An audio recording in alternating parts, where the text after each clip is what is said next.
नमस्कार, news state पर आप सभी का बहुत स्वागत है। हमारी खास पेशकश बस्तर के सियासी गणित के बारे में आज हम बताने वाले हैं। दरअसल लोकसभा चुनाव के सियासी रण में अपने चरम पर है और इसी बीच हम भी आपको मध्य प्रदेश और छत्तीसगढ़ के हर संभाग के सियासी गणित और वहां के लोकसभा सीटों पर जारी सियासी टक्कर के बारे में बता रहे हैं। अपनी इस खास सीरीज में अब तक हम आपको मध्य प्रदेश के सभी संभागों के सियासी गणित से रूबरू करा चुके हैं और अब इसी कड़ी को आगे बढ़ाते हुए आज हम बताने वाले हैं छत्तीसगढ़ में नक्सलवाद का दंश झेलने वाले बस्तर संभाग के सियासी गणित के बारे में। नक्सलवाद के अलावा बेरोजगारी, कुपोषण और अशिक्षा जैसी समस्याएं यहां पर ज्यादा हैं। फिलहाल संभाग की दोनों लोकसभा सीटों पर कांटे की टक्कर है। देखना दिलचस्प है कि इस बार बस्तर का सियासी जो टक्कर है, उसकी लड़ाई है, वो कैसे रहने वाली है। तो चलिए आपको बताते हैं, बने रहिए हमारे साथ, देखिए बस्तर का सियासी गणित।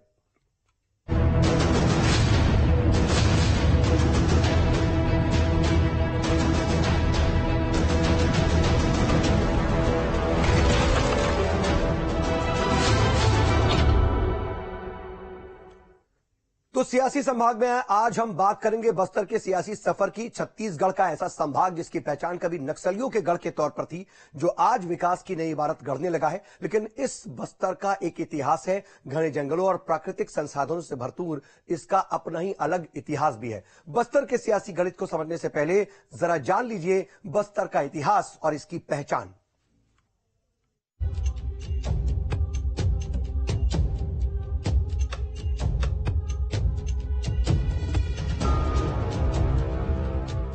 बस्तर नाम सुनते ही पहला विचार आपके मन में क्या आता है?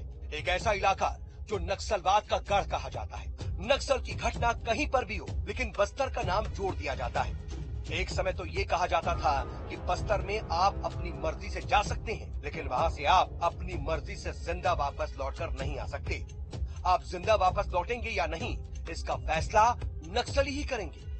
लेकिन अपने सुंदर जलप्रपातों और मनमोहक जंगलों वाला ये पहाड़ी इलाका आज बस्तर संभाग बदल रहा है।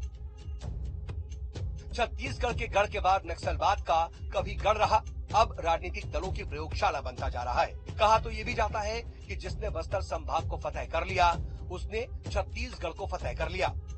घने जंगलों वाला ये इलाका अब बदल रहा है। यहाँ विकास की नई इबारतें लिखी जा रही हैं, लेकिन सभी के मन में ये सवाल उठता है कि अपनी सुंदरता से मन मोहने वाला ये इलाका नक्सलवाद का गढ़ कैसे बन गया। तो इसे जानने के लिए हमें बस्तर संभाग के इतिहास को जानना होगा। बस्तर का प्राचीन नाम भ्रमरकोट या चक्रकोट बताया जाता है। बस्तर का उल्लेख रामायण और महाभारत काल में भी मिलता है। रामायण काल में बस्तर को दंडकारण्य के नाम से जाना जाता था। भगवान श्री राम ने वनवास के दौरान सबसे ज्यादा वक्त यहीं पर बिताया था। ये तो रही पौराणिक कथाओं की बात। अब बात करते हैं उस राजवंश की जिसने यहाँ 700 सालों से ज्यादा वक्त तक राज किया। बस्तर रियासत 1330 ईस्वी के आसपास स्थापित हुई थी। वारंगल के ककातीय राजकुमार अन्नामदेव दंडकारण्य पहुंचे थे। अपने साथ अन्नामदेव मां दंतेश्वरी देवी की प्रतिमा लेकर आए। दंतेश्वरी देवी की प्रतिमा को उन्होंने दंतेवाड़ा में स्थापित किया और इस रियासत की राजधानी बस्तर में बसाई गई। जंगल से घिरे होने की वजह से इस रियासत पर ज्यादा बाहरी हमले नहीं हुए। 1818 में एंग्लो मराठा युद्ध के बाद ये रियासत अंग्रेजों के अधीन आ गई। अंग्रेजों ने इस रियासत से लगान वसूलना शुरू कर दिया। अंग्रेजों के अधीन आने वाले जंगल काटे जाने लगे। आदिवासियों पर अत्याचार किया जाने लगा। अंग्रेजी हुकूमत की मनमानी बढ़ने लगी। आखिरकार आदिवासी समाज कब तक सहता, उनका सब्र टूटने लगा। साल 1910 में बस्तर में बड़ा विद्रोह हुआ। इस विद्रोह को भूमकल विद्रोह के नाम से जाना जाता है। राजवंश के नेतृत्व में आदिवासियों ने हथियार उठा लिए। साल 1921 में तत्कालीन राजा रुद्रदेव का निधन हो गया। 1936 में 7 साल की उम्र में प्रवीर चंद्र भंज देव बस्तर के राजा बने। देश की आजादी के समय छत्तीसगढ़ की 14 रियासत में बस्तर सबसे बड़ी रियासत थी। 1948 में बस्तर रियासत का प्रवीर चंद्र भंज देव ने भारत में विलय कर दिया। बस्तर की अंतिम शासक प्रवीर चंद्र भंज देव ने बिना किसी शर्त के भारत में विलय करना मंजूर किया। दूसरी ओर हैदराबाद के निजाम बैलडिला क्षेत्र को लेकर के प्रवीर चंद्र भंज देव से बार बार मुलाकात कर रहे थे।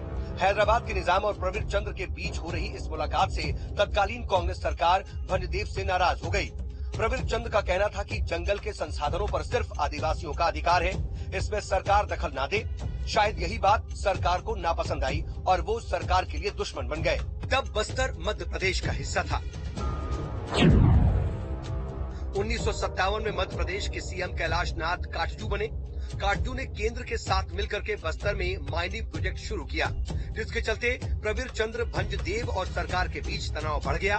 मध्य प्रदेश सरकार ने कार्रवाई करते हुए भंजदेव की संपत्ति जब्त कर ली। नाराज भंजदेव ने अपनी पार्टी बनाकर विधानसभा चुनाव लड़ा। 1962 में प्रवीर चंद्र भंजदेव की पार्टी ने बस्तर की सभी सीटें जीत ली। इसके बाद साल 1962 के विधानसभा चुनाव में बस्तर संभाग में प्रवीर भंजदेव को मिली इस जीत ने तत्कालीन कांग्रेस सरकार और भंजदेव के बीच की दूरियों को और बढ़ा दिया और फिर वो हुआ जिसका सबको डर था। 25 मार्च 1966 का दिन बस्तर के लिए काला अध्याय साबित हुआ। एमपी पुलिस ने बस्तर राजमहल पर हमला बोल दिया। प्रवीर चंद्र भंजदेव और उनके साथियों को पुलिस ने गोलियों से छलनी कर दिया। बस्तर के आदिवासी प्रवीर चंद्र भंजदेव को भगवान की तरह पूजते थे। भंजदेव की हत्या के विद्रोह में बस्तर में नक्सलवाद का उदय हुआ।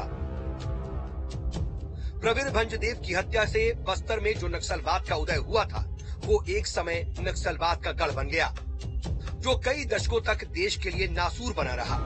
इस नक्सलवाद की वजह से प्राकृतिक स्रोतों और सुंदरता के लिए प्रसिद्ध बस्तर का इलाका दशकों तक देश के नक्शे में नक्सलवाद के गढ़ के तौर पर जाना जाता रहा। लेकिन अब धीरे धीरे बस्तर नक्सलवाद की गिरफ्त से बाहर निकलता हुआ दिखाई दे रहा है। अब उसकी पहचान हरे भरे जंगल हैं, रामायण कालीन मंदिर हैं, प्राकृतिक जल प्रताप हैं, बड़े बड़े कारखाने हैं और सबसे बड़ी पहचान वहाँ बस्तर दशहरा और माँ दंतेश्वरी का मंदिर है, जहाँ अब हथियार की जगह लोग विकास की बात कर रहे हैं। Team news state. तो ये